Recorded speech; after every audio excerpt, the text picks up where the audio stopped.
Sejarah Jakarta, Kampung Akuarium dari Runtuh ke Harapan. Sejarah tidak selalu tentang kemenangan. Batavia bukan kisah kebanggaan, tapi kisah luka yang tak boleh hilang. Disinilah para nenek moyang kita diperas, ditindas, tetapi juga melawan.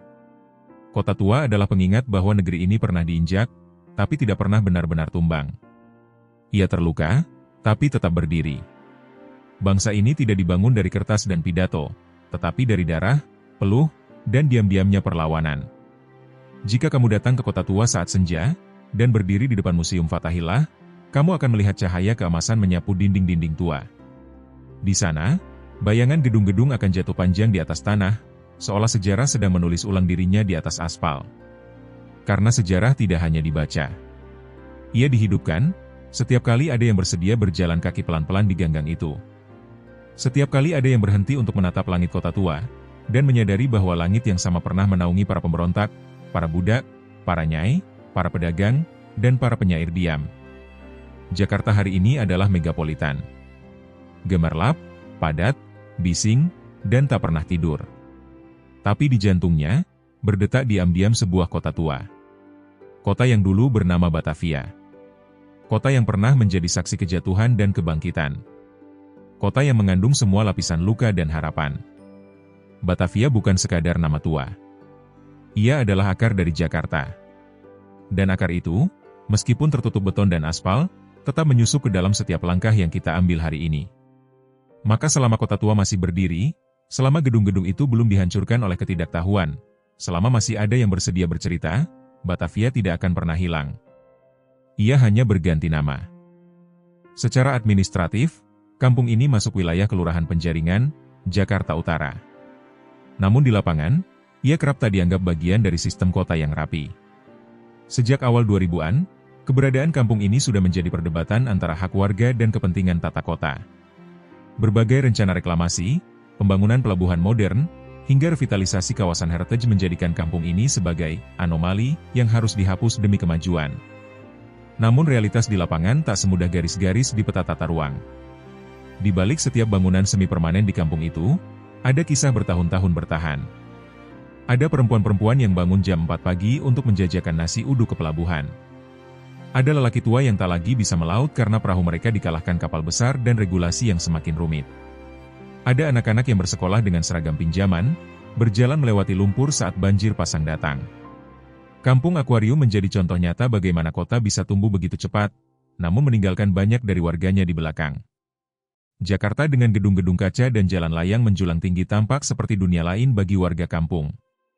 Bukan karena mereka tak ingin ikut maju, tapi karena pintu-pintu untuk itu seakan tak pernah benar-benar dibuka bagi mereka. Banjir rob yang datang beberapa kali dalam setahun hanya mempertegas kerapuhan eksistensi kampung ini. Setiap kali air laut naik, jalanan di kampung berubah menjadi kanal sempit, dan rumah-rumah menjadi pulau-pulau kecil yang tak terhubung. Warga harus meninggikan lantai rumah mereka dengan semen tambahan, atau menyusun bata sebagai jembatan darurat. Tapi mereka tak menyerah. Dalam keadaan yang keras sekalipun, kehidupan tetap berjalan. Anak-anak tetap bermain, para ibu tetap memasak, dan para pria tetap mencari rezeki dari laut atau pelabuhan. Sejak awal 2010-an, tekanan terhadap kampung semakin terasa. Rencana penertiban dan penggusuran disampaikan secara bertahap, kadang lewat surat, kadang lewat berita di media. Pemerintah DKI saat itu beralasan bahwa kampung berdiri di atas tanah negara yang masuk dalam zona rencana pengembangan pelabuhan dan kawasan wisata sejarah. Sebagian warga menolak karena merasa sudah tinggal di sana sejak 1980-an, sebagian lainnya pasrah karena merasa tak mungkin melawan arus. Namun tak satu pun dari mereka yang benar-benar siap dengan apa yang akan terjadi pada tahun 2016. Kampung Akuarium, yang selama bertahun-tahun bertahan melawan air pasang dan hujan deras, akhirnya harus menghadapi badai yang datang dari darat, bulldozer dan aparat yang datang dengan mandat legal untuk mengosongkan lahan. Kampung itu akan dihapus dari peta nyata, digantikan oleh rencana yang hanya bisa dilihat lewat papan proyek. Bab ini adalah permulaan dari kisah tentang bagaimana sebuah komunitas yang dianggap kecil oleh kota, bisa menolak untuk dilenyapkan begitu saja. Kampung Akuarium bukan hanya tentang rumah-rumah reot yang tergusur. Ia adalah cermin dari wajah kota yang tak selalu adil, sekaligus bukti bahwa harapan bisa dibangun bahkan dari puing-puing. Sebelum tanah-tanah itu diukur ulang, sebelum pagar seng dibentangkan, dan sebelum mesin berat merau menumbangkan tembok demi tembok, Kampung Akuarium adalah ruang hidup yang nyata. Ia bukan sekadar kumpulan rumah-rumah tak bersertifikat di atas tanah negara. Ia adalah simpul sosial yang terbentuk dari waktu, dari ketetapan hati untuk tetap tinggal di tempat yang keras namun menghidupi.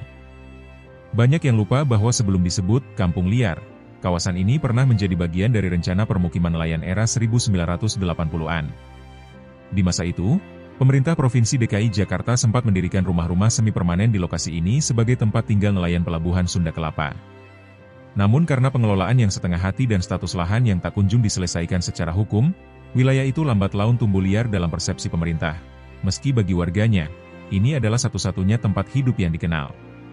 Selama lebih dari 3 dekade, rumah demi rumah dibangun dengan material seadanya. Bukan karena warga tidak peduli soal keselamatan, melainkan karena itulah yang terjangkau. Plafon Eternit, dinding triplek, kadang batu bata bekas proyek besar di utara. Semuanya menyatu menjadi bangunan-bangunan yang barangkali tanpa acak bagi orang luar, tapi memiliki keteraturan internal yang hanya dimengerti penghuninya. Di ganggang sempit kampung itu, tiap pagi aroma minyak goreng dan ikan asin menyeruak dari dapur-dapur kecil. Anak-anak berlarian ke sekolah dengan seragam lusuh, membawa bekal yang kadang cukup, kadang hanya sepotong roti. Para ayah keluar rumah sebelum subuh, menuju pelabuhan atau menjajakan barang di pasar ikan. Sementara para ibu membuka warung kecil, menjahit pakaian, atau membantu tetangga menyiapkan kebutuhan hajatan. Tidak ada yang mewah dari kehidupan mereka, tapi ada keteraturan. Ada irama sosial yang stabil. Mereka saling mengenal, saling jaga, dan saling berbagi ketika salah satu kesulitan. Saat musim banjir rob datang, mereka tidak menunggu bantuan pemerintah yang nyaris tak pernah datang. Mereka saling pinjam perahu kecil, menggali saluran air bersama, dan menyelamatkan barang-barang dari gelombang laut yang meluap ke rumah. Tiap rumah memiliki kisah, dan tiap keluarga punya sejarah panjang bersama tanah itu. Beberapa kepala keluarga sudah tinggal di sana sejak masa Orde Baru.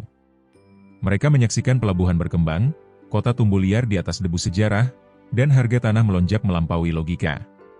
Tapi mereka tetap tinggal, tidak karena keras kepala, melainkan karena tidak ada alternatif yang nyata. Relokasi yang ditawarkan, jikapun ada, selalu jauh, tidak manusiawi, dan tidak menjamin keberlanjutan penghidupan mereka. Tidak ada fasilitas umum permanen di kampung itu. Sekolah formal terletak cukup jauh. Air bersih harus dibeli dalam galon-galon plastik. Listrik disambung dari tiang-tiang utama, terkadang dengan kabel yang membahayakan. Namun di tengah keterbatasan itulah tumbuh ketabahan. Kampung itu bertahan bukan karena dukungan dari luar, melainkan karena warga di dalamnya membentuk jaring pengaman sosial informal yang kuat. Ketika rencana penggusuran mulai ramai diberitakan media, banyak warga bingung. Mereka tahu kampung mereka tidak diakui secara legal, tapi mereka juga tahu mereka tidak mencuri tanah itu. Mereka membelinya, tinggal di atasnya, membayar retribusi, dan hidup dengan cara yang sah dalam logika komunitas. Tapi logika hukum dan logika manusia tak selalu sejalan di Jakarta. Pada pertengahan tahun 2015, desas-desus tentang penggusuran mulai berubah menjadi ancaman yang nyata. Surat-surat resmi mulai berdatangan. Petugas kelurahan mulai sering melakukan pendataan. Suara di televisi mulai membingkai kampung itu sebagai permukiman liar di kawasan heritage yang akan ditata ulang untuk kepentingan pariwisata dan pembangunan pelabuhan modern. Warga mulai resah. Sebagian mulai mengungsi ke rumah kerabat. Sebagian lainnya tetap bertahan dengan harapan penggusuran itu tidak benar-benar akan terjadi. Dalam masa-masa itulah, muncul inisiatif kolektif dari warga untuk membentuk forum komunitas. Mereka mengundang aktivis, organisasi bantuan hukum, dan akademisi untuk mendampingi mereka.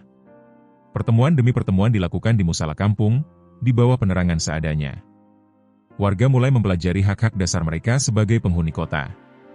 Mereka menelusuri sejarah status lahan, dan menyusun dokumen alternatif yang membuktikan bahwa mereka bukan penyusup, melainkan korban dari kekosongan kebijakan tata ruang selama puluhan tahun. Namun persiapan itu tak pernah cukup. Waktu bergerak lebih cepat dari rencana perlawanan mereka. Pada April 2016, alat berat mulai memasuki kampung dari sisi barat. Polisi dan Satpol PP berdiri di garis depan, dengan rompi, tameng, dan instruksi legal yang tak bisa digugat saat itu juga. Rumah-rumah pertama diruntuhkan tanpa sempat diselamatkan barang-barangnya. Dalam hitungan jam, struktur kampung mulai berubah dari deretan rumah menjadi tumpukan puing. Hari itu menjadi awal dari fase baru dalam sejarah kampung akuarium. Fase di mana warga kehilangan lebih dari tempat tinggal, mereka kehilangan peta hidup yang selama ini mereka kenal. Namun dari reruntuhan itulah benih harapan baru mulai tumbuh. Tak segera, tak mulus, dan tidak semua bertahan. Tapi mereka yang tersisa mulai menyusun ulang definisi tentang rumah, bukan dari tanah dan batu bata, melainkan dari tekad dan perlawanan sosial. Tanggal 11 April 2016 menjadi garis batas dalam sejarah Kampung Akuarium. Hari itu, pagi tak datang dengan semestinya. Matahari memang terbit dari ufuk timur seperti biasa, tapi suasana kampung sudah tegang jauh sebelum langit benar-benar terang. Di ujung jalan utama, deretan kendaraan taktis dan alat berat parkir dengan formasi rapi, seolah bersiap menembus sesuatu yang dianggap sebagai rintangan terakhir dari sebuah rencana besar. Warga sudah mendengar kabar bahwa hari itu akan menjadi hari eksekusi. Namun sekeras apapun mereka mencoba bersiap, kenyataan tetap saja lebih menyakitkan dari perkiraan. Tidak semua rumah dapat dibereskan dalam semalam. Tidak semua barang dapat diangkut dalam kardus-kardus bekas. Terlalu banyak kehidupan yang telah melekat pada dinding-dinding itu. Terlalu banyak kenangan yang tak sempat dikemas. Dari balik sela-sela dinding kampung, suara langkah sepatu aparat menggema seperti detak akhir dari ruang hidup yang akan dilenyapkan. Sebagian warga memilih diam, duduk di depan rumah masing-masing, menyaksikan pemandangan yang tak pernah mereka bayangkan akan datang secepat itu. Sebagian lainnya menangis, bukan hanya karena kehilangan rumah, tetapi karena merasa tak diakui sebagai bagian sah dari kota yang mereka isi selama puluhan tahun. Alat berat bergerak perlahan, tapi pasti. Ember besi di ujung lengannya menjebol atap pertama, lalu dinding, lalu lantai. Bangunan yang semula berdiri kokoh di atas keyakinan, runtuh dalam hitungan detik. Setiap suara gemuruh dari tembok yang roboh terasa seperti serangan langsung terhadap martabat warga. Mereka bukan hanya menyaksikan rumah mereka hancur, tapi juga reputasi dan pengakuan atas eksistensi mereka yang dipatahkan tanpa pembelaan. Beberapa rumah diratakan dengan sangat cepat. Yang dibangun dengan material ringan seperti papan kayu dan seng hanya butuh satu kali dorongan untuk jatuh seluruhnya. Yang berdinding bata pun tak bisa bertahan lama. Aparat bekerja sistematis. Rumah demi rumah, lorong demi lorong. Warga diminta menyingkir. Mereka yang menolak ditarik. Tidak semua perlawanan berujung damai. Ada dorongan, tangisan, bahkan sempat terjadi benturan kecil. Namun kekuatan legal yang membawa mereka tak bisa dihentikan dengan jeritan. Di luar kawasan yang telah dikepung, truk-truk pengangkut berdatangan membawa terpal, tenda, dan logistik darurat. Pemerintah daerah menyediakan penampungan sementara. Namun tidak semua warga menerimanya. Bagi sebagian besar dari mereka, tempat-tempat pengungsian itu bukan solusi, melainkan pengasingan. Mereka memilih tetap tinggal di atas puing-puing rumah, membangun kembali ruang hidup dengan sisa papan, seng, dan harapan yang hampir habis. Kampung Akuarium berubah wajah dalam satu hari. Dari kampung padat yang penuh warna dan kehidupan, menjadi lahan kosong dengan tumpukan kayu, batu, dan plastik yang berserakan. Hanya beberapa tiang fondasi yang tersisa sebagai penanda pernah ada rumah di situ. Tidak ada lagi suara anak-anak berlarian di lorong. Tidak ada lagi suara adzan dari musala kecil di tengah kampung. Hanya angin laut yang berhembus di antara tenda-tenda darurat dan debu dari sisa pembongkaran. Tidak ada pengumuman resmi yang menjelaskan rencana jangka panjang. Tidak ada informasi yang pasti tentang masa depan lahan itu. Warga dibiarkan menebak-nebak, apakah akan dibangun museum, kawasan wisata, atau proyek komersial lain yang tak melibatkan mereka? Ketidakpastian menjadi makanan harian. Ketegangan menjadi nafas baru. Namun di tengah reruntuhan itu, warga mulai membangun sistem ketahanan kolektif. Beberapa hari setelah penggusuran, komunitas warga yang tersisa mulai menata ulang kampung yang kini tinggal puing. Mereka membagi zona tenda, menata saluran air darurat, membuat dapur umum, dan mengatur logistik dengan sistem gotong royong. Bantuan datang dari berbagai organisasi sipil, komunitas relawan, dan individu yang peduli. Tidak semua bantuan memadai, tapi cukup untuk membuktikan bahwa mereka tidak sendiri. Musim hujan yang datang beberapa pekan kemudian menguji segalanya. Tenda-tenda terpal tak sanggup menahan angin laut dan guyuran air yang turun deras. Tanah yang basah berubah menjadi lumpur. Barang-barang yang diselamatkan dari rumah terdampak hancur karena kelembapan. Tapi warga bertahan. Mereka tidak pindah. Mereka tidak menyerah. Dalam banyak kasus penggusuran di kota besar, perlawanan berhenti setelah rumah dihancurkan. Tapi di Kampung Akuarium, kehancuran menjadi pemantik perlawanan jangka panjang. Warga tidak mengangkat senjata, tidak melawan dengan kekerasan. Mereka melawan dengan dokumentasi, dengan menyusun catatan sejarah kampung, dengan menggalang dukungan dari akademisi dan organisasi hak asasi manusia. Mereka mendirikan tenda-tenda belajar bagi anak-anak, menggelar diskusi mingguan, dan secara perlahan membangun kembali wajah kampung, bukan hanya secara fisik, tapi juga secara naratif. Mereka menulis ulang identitas kampung akuarium, dari kampung liar menjadi komunitas urban yang sadar hukum, terorganisir, dan berdaulat atas ruang hidupnya. Tidak ada yang mudah dari proses itu. Bertahun-tahun mereka tinggal dalam tenda-tenda darurat, tanpa kepastian hukum. Tapi yang tak tergantikan adalah keyakinan bahwa rumah bukan soal bangunan, melainkan soal hak untuk hidup bermartabat di kota yang mereka bangun dengan tenaga dan waktu mereka sendiri.